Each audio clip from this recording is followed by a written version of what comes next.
Maka dari itu silahkan mau baca Ratibul Haddad, silahkan mau baca Ratibul Atas, mau Ratibul Idrus, mau Ratib, tapi jangan untuk ngilahi naker. Jangan, tidak boleh. Dikira kita mencela satu wali, lalu wali yang lain gembira, senang. Sama sekali. Itu orang tidak mahjub saja untung, tidak tertutup saja untung. Hadirin dan hadirat rahimakumullah, alhamdulillah malam hari ini kita semua yang hadir akan menerima ijazah Ratibul Kubra dari beliau Maulana Habib Muhammad Lutfi bin Ali bin Hashim bin Yahya yang akan langsung disampaikan oleh beliau. Assalamualaikum warahmatullahi wabarakatuh. Alhamdulillah wassalatu wassalamu ala Rasulillah wa ala alihi wa sahbihi wa mawala, amma ba'du. Hadratul muhtaram sadatina al-'idham sulalah min ahli baiti Nabi al-Karim sayyidina wa maulana Muhammadin bil qadril 'azim wa ala alihi wa sahbihi wa sallim, amma ba'du. Yang saya hormati para Jamaatil Maulud dan yang saya banggakan beberapa asatid yang telah mengisi pada malam hari ini dari beberapa fatwa yang cukup harus kita pegang untuk pedoman hidup kita bersama. Lain dari itu, perlu kita ketahui bahwa ratib ini sangat penting. Yang namanya ratib maknanya susunan. Rotabah, susunan diambil dari beberapa hadis nabawi, dan setiap ratib mempunyai asbabul wurud, kalau ayat asbabun nuzul masing-masing.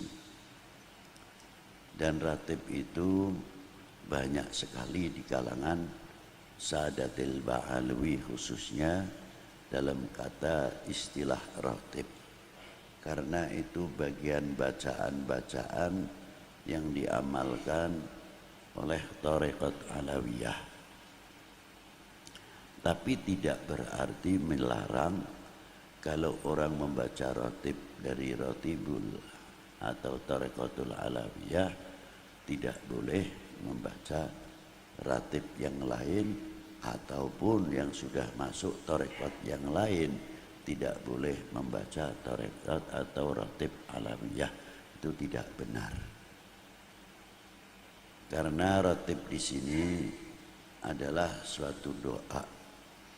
Kalau di dalam Thariqat Sadaliyah mempunyai bacaan Hizbul Bahar, Hizbul Bar, Hizbul Nasor, Hizbul Latuf atau Latif, Hizbul Khafi, Hizbul Ikhfa, dan banyak lagi hizib-hizib milik Imamun Asyadili.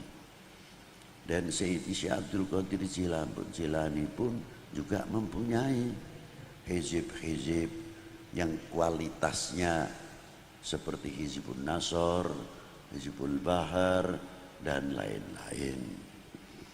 Thariqat Satoriyah juga sama. Nah, kita mengambil dari beberapa Thariqat Alawiyah, mengambil yang paling ringan untuk supaya umat itu bisa membaca. Sebab bacaan Asmaul Husna atau hizib atau asma itu mempunyai dosis. Ada dosisnya kalau vitamin itu atau antibiotik 1000 mili. Ada yang dosisnya 750, ada yang 500, ada yang 250, ada yang 100. Nah, hizib-hizib asma tersebut memerlukan guru yang tahu dosis. Kalau yang tidak tahu dosis biasanya mengambil asal maknanya baik, lalu maknanya hebat, ambil saja dibaca. Nah, inilah dampaknya overdosis yang sebetulnya cukup 100 mili atau 200 mili, makan yang 750 mili. Akhirnya ayang-ayangnya dijak guyon dewe. Nah, ini yang terjadi. Dan banyak lagi. Asmaul Husna pun sama. Ada Asmaul Husna yang dingin dibaca, ada Asmaul Husna yang keras. Kalau yang keras juga harus digandeng. Seperti ya Aliyu, ya Kabiru, ya Alimu, ya Qadiru, ya Samiu, ya Basiru, ya Latif. Ringan akhirnya. Bab dicampur. Nih. Oh, ini jahe, ini keras. Jamunya jamu pakai jahe, pakai merica. Wah, ini bangsa pedes kabeh. Tukang jamunya pinter. Wah, ini harus dikasih ini. Supaya dingin yang minum enak dan sebagainya. Itu yang ahli tentang ilmu asma. Yang tidak tahu pokoknya disikat saja. Itulah. Akhirnya apa? Enyeng. Kalau enyeng, kalau ayam kuter. Nah, ini maka bacaan-bacaan itu perlu ijazah, tahu, ditanyakan kepada orang-orang yang ahli tentang masalah. Tapi kalau ratib tidak. Ratib itu dosisnya sudah direndahkan. Karena apa? Diambil langsung dari lisan baginda Nabi sallallahu alaihi wasallam. Supaya kita ini bisa membaca. Asal usulnya Ratibul Haddad. Al-Habib Abdullah bin Alwi Al-Haddad mengambil torekot dari beberapa guru besarnya. Al-Imam Ahmad bin Aqil, yang mana nasabnya masuk ke Imam Ahmad bin Abu Bakar Sakran. Lalu guru kedua Al-Imam Abdurrahman, yang makamnya tidak jauh dengan makam Siti Khadijah radhiyallahu taala anha wa alaiha salam. Al-Imam Abdurrahman. Terus gurunya beliau Al-Habib Umar bin Abdurrahman Al-Attas. Guru-guru beliau masih banyak lagi. Al-Habib Abdullah bin Al-Haddad ini mengambil dari Habib Umar bin Abdurrahman Al-Attas. Saya ambil dari situ saja silsilahnya, dari Syekh Abu Bakar bin Salim atau dari Habib Husain bin Syekh Abu Bakar bin Salim. Murid-murid dari Syekh Abu Bakar bin Salim ini banyak sekali. Termasuk Al-Habib Abdurrahman Maula Al-Arsyah dari Al-Jufri, Sayyid Muhammad Zainal Abidin As-Saqaf, dan Syekh Yusuf bin Abid Al-Hasani, wa Sayyidi Abdullah bin Salim Al-Maula Khilah, dan banyak lagi kalau saya terangkan, seperti Syed Ahmad Syarif, Al-Habib Yasin, pejuang Islam Yasin bin Ahmad bin Aqil bin Ahmad bin Aqil bin Ahmad bin Yahya, yang mendapat ijazah langsung dari Habib Abdullah bin Al-Haddad, di mana beliau mensyiar Ihya Ulumuddin dan lainnya, diberi mandat untuk Nasrul Islam di Terengganu atau di Malaysia. Kakek Habib Utsman bin Abdullah bin Aqil bin Yahya Mufti Mekah. Dan murid beliau ada yang dimakamkan di Wiradeso, Habib Muhsin bin Alwi bin Umar Ba'bud. Itu seorang ulama besar, dimakamkan di belakang masjid Wiradeso, yang mana beliau meninggal pada tahun 1131 Hijriah, bertepatan juga tahun itu wafatnya gurunya, ialah Al-Habib Abdullah bin Alwi Al-Haddad. Murid-muridnya Al-Habib Abdullah bin Al-Haddad, di antaranya Al-Habib Muhammadil Ghadi bin Toha bin Yahya yang dimakamkan di Semarang. Itu murid langsung Al-Habib Abdullah bin Alwi Al-Haddad. Banyak lagi minal habaib yang di Indonesia ini khususnya. Kalau kita terangkan yang di Hadramaut kita tidak heran. Ini yang ada mana tangan, kepanjangan tangan Al-Habib Abdullah bin Alwi Al-Haddad. Banyak sekali. Apalagi kalau kita melihat kitab Al-Muqattabah, bagaimana surat menyurat yang dikumpulkan oleh muallim, surat dari Habib Abdullah bin Al-Haddad menjawab pertanyaan dari beberapa tokoh habaib maupun selain habaib.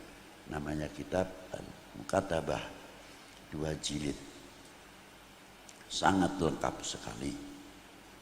Lain daripada itu, tarekohnya Al-Habib Abdullah bin Al-Haddad ini, ketika beliau berdiri, muncullah satu fitnah yang merongrong, yang mengancam tentang akidah. Maka datanglah kepada beliau, Habib, saya kasih ulama-ulama Yaman datang kepada Al-Habib Abdullah bin Al-Haddad. Habib, di negara saya ini sudah mulai muncul Rafidah. Maka saya minta ijazah untuk bisa menangkal itu supaya tauhid kita ini kuat apa? Dari Wirdun Nabawi.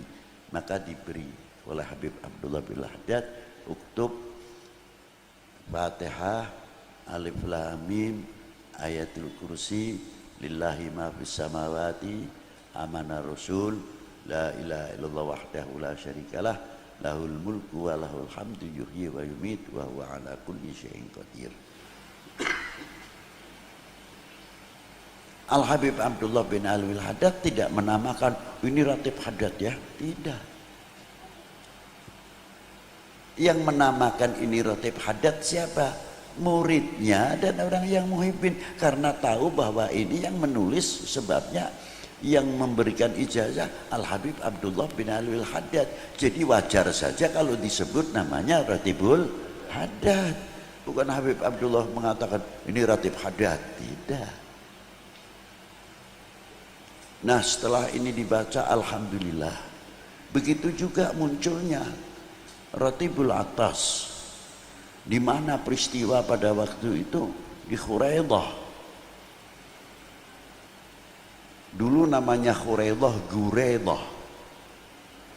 Yang mengganti Khuraidah adalah Habib Umar bin Abdurrahman Al-Atas. Bagaimana berhadapan pada waktu itu kekerasan yang dihadapi oleh Habib Umar bin Abdurrahman Al-Atas. Bagaimana merangkul satu sisi Gobail yang lain. Jangan dikira Habib Umar bin Abdurrahman Al-Atas dan Habib Abdullah bin Al-Haddad duduk terus gelar pakai sorban tinggal dicium tangannya. Tidak. Pahit kehidupan beliau. Bahkan Al-Habib Umar bin Abdurrahman Al-Atas itu zahir makomnya terbuka oleh cucunya Al-Habib Ali bin Hasan Al-Atas. 100 tahun setelah meninggalnya Habib Umar bin Abdurrahman Al-Atas baru kelihatan mengerti siapa Habib Umar bin Abdurrahman Al-Atas. Itulah hebatnya. Mutawadiin minal masturin. Itulah. Maka ratib itu disebut setelah dituliskan oleh Habib Umar disebut Ratibul Atas. Tapi Habib Umar tidak mengatakan ini Ratib Atas, tidak.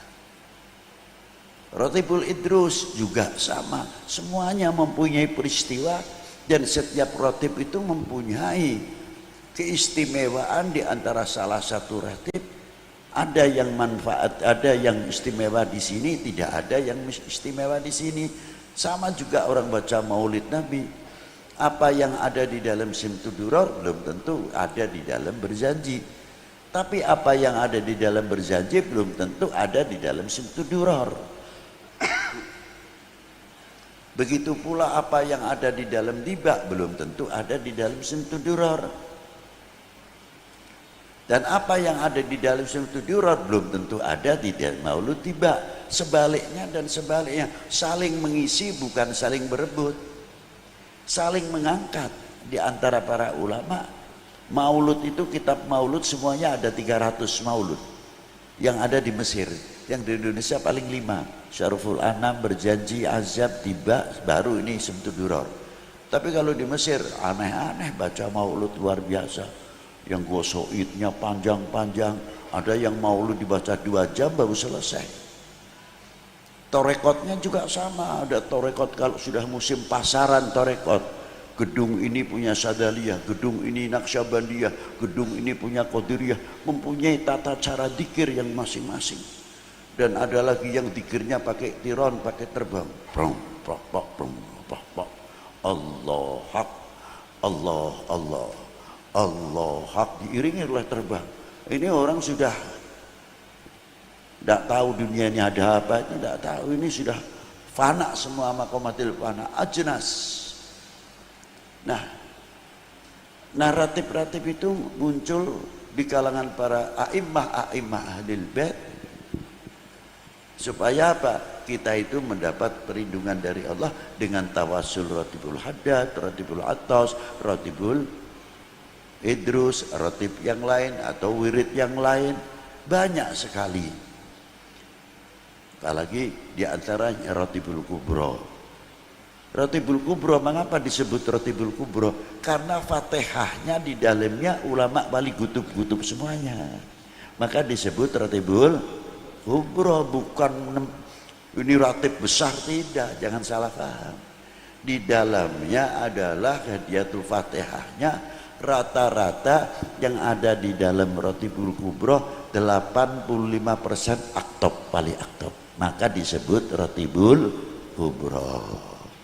Di situ asal usulnya ratibul kubro, asal usulnya apa? Dohirul fatan, dohirul fitnah yang luar biasa pada waktu. Dan yang bisa menyelesaikan pada waktu itu Al-Habib Toha yang di Ciledug itu tadi. Maka dari itu silahkan mau baca ratibul haddad, silahkan mau baca ratibul atas, mau ratibul idrus, mau ratib, tapi jangan untuk ngilahi naker. Jangan, tidak boleh. Dikira kita mencela satu wali, lalu wali yang lain gembira, senang. Sama sekali. Itu orang tidak mahjub saja untung, tidak tertutup saja untung. Maaf. Baca aja ratibul atas. Ratibul haddad kan muridnya Al-Atas. Jadi seolah-olah menunjukkan nanti ini tidak terima lagi. Yang punya ratib ini ratibul idrus. Oh, ini kan lebih tinggi lagi. Terus habaib membuat ratib bukan untuk itu, tapi untuk meningkatkan setiap kita yang membaca ratib kedekatan kita kepada Allah SWT, bukan semakin tambah sombong. Ingat itu. Jadi kalau baca ratibul haddad, tolong jangan sampai mencela ratib yang lain. Yang baca ratibul kubro, ratibul atas, tidak perlu. Kalau perlu kita bergilir kok. Jum'ah ini ratibul kubro, Jum'ah yang akan datang ratibul haddad, Jum'ah yang akan datang ratibul atas, Jumat yang akan datang ratibul idrus. Biar laku semuanya. Kayak apa wali-wali itu yang mempunyai senangnya melihat kita membaca dan membaca dan membaca. Itu pentingnya ratib kan di situ. Dan setiap kalimah per kalimah di dalam ratib mempunyai keistimewaan sendiri-sendiri. Itu diantaranya. Maka dari itu yang penting istiqomahnya. Maka saya mengatakan supaya bisa berjalan semuanya, cukup ratibul kubro dibaca ba'da subuh tiap Jum'ah sekali, sudah. Atau ba'dal maghrib tiap Lailatul Jum'ah. Lainnya silahkan mau ratibul atas, mau ratibul idrus, mau ratibul haddad, supaya semuanya bisa seimbang, bisa dibaca semuanya. Nah, kalau ada orang yang bertanya masalah ratib ini dengan ratib ini tinggi mana?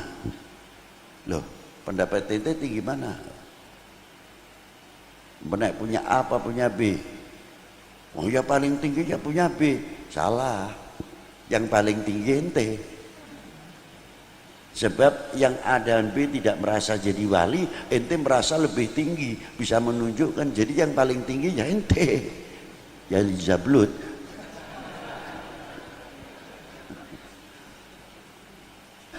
Nah inilah,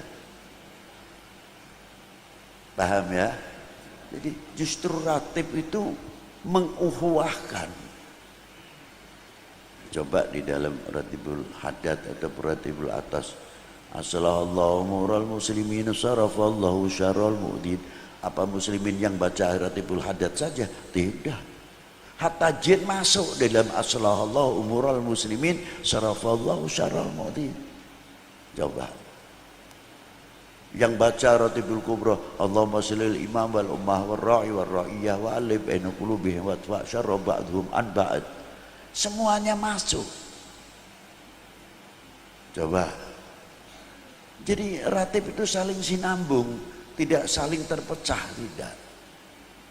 Maka jangan sekali-kali tolong merendahkan salah satu ratib, itu yang baik. Karena itu mencakup tentang akhlak wal adab.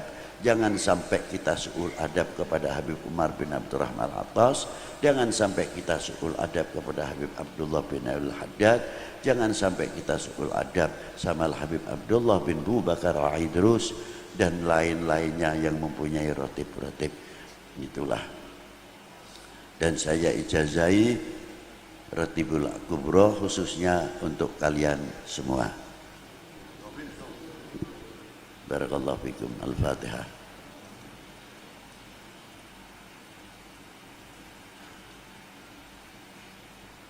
Demikian yang bisa saya sampaikan.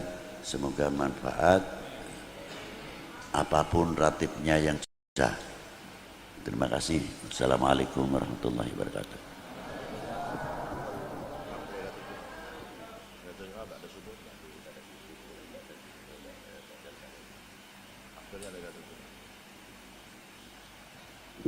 Alhamdulillah tadi kita semua yang hadir malam hari ini mendapatkan ijazah Ratibul Kubra. Tadi sebagian disampaikan oleh beliau Abdul Habib Lutfi bahwa afdolnya dibaca Ratibul Kubra itu malam Jumat habis sholat subuh boleh atau habis sholat maghrib. Malam Jumat habis sholat subuh atau habis sholat maghrib. Supaya ratib yang lain juga yang biasa sudah selama ini rutinan baca Ratibul Attas dan Ratibul Haddad di malam-malam berikutnya tetap bisa dibaca. Jadi semuanya bisa dibaca.